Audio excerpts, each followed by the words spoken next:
You mentioned the debris. Let's get to our crews covering the cleanup. David Goins has new information about that deadly crane collapse. But first, let's get to Rebecca Lopez. She has an update on the power. Rebecca?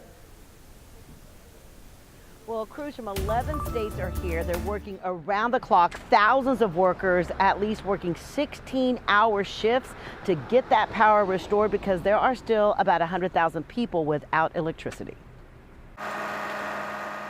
Power crews are racing to restore power to Dallas residents who have been without electricity since Sunday. Right now we're seeing, especially as we go through the assessment, that there's a lot of areas that need to be completely reconstructed. So the crews here had to put in new poles, rehang the lines. That can be a long process, but Encore has brought in extra crews. This group is from Alabama. It's gone. I mean, I just got to throw it all out. Latasha Pruitt runs a home daycare. She says she can't take care of the children. She is paid to watch because there's no power. It's an inconvenience to my parents and to myself because they depend on me every day. She worries because many of those parents can't afford to take days off and is concerned about the financial burden. They pay me on a weekly, so they're out of money too because I'm pretty sure that they have to pay somebody else. At one point, there were 350,000 residents without power. Now there's about 100,000. This picture is from the Dallas Police Department's Air One helicopter. It shows the impact, a sea of darkness. Carolyn Walker says she saw the picture on social media while scrolling through her phone since she can't watch television. The blackout, that was just like crazy. I'm like, where are we looking? That can't be Dallas.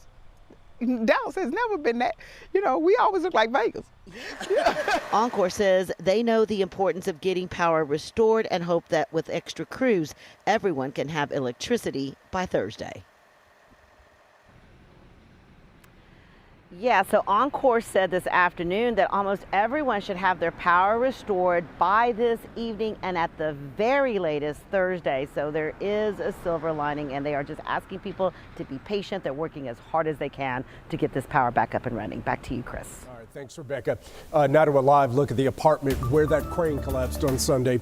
Here we are 2 days later and it's still wedged between several floors of the building and it's really anyone's guess when it'll be removed. David Goins has been following this story since it happened. And David, a lot of folks wondering how the folks who used to live there are coping. Yeah, they're getting a little more information today, Chris, for those 530 plus tenants from Elon City Lights. They are trying to figure out what's next. Today, they learned a little bit more from their property manager. Right now, tenants can pick up $500 checks until 9 this evening. That is at the Latino Cultural Center across the street there on Live Oak. June rent is being refunded as well. Greystar, which is the property manager, has said the building is totally unusable for residential purposes. The Greystar also told tenants they don't know yet how or if they'll be able to move all their belongings out. Same goes for undamaged cars in that parking lot or the parking garage. No word if they can be retrieved safely from such a heavily compromised building as we've seen all weekend long. As for the investigation, the final cost from OSHA could take 6 months to come out, but an attorney with expertise in construction accidents says it will likely all come back to safety. I think we're going to find some inexperience in the operation of it or some attempt to save money in the operation of it. And I think most of all, we're going to find that they did not put safety first, or this crane wouldn't have fallen.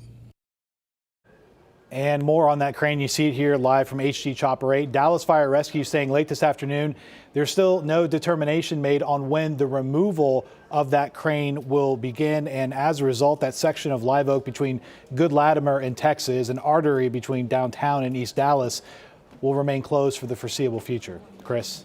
All right, thank you, David.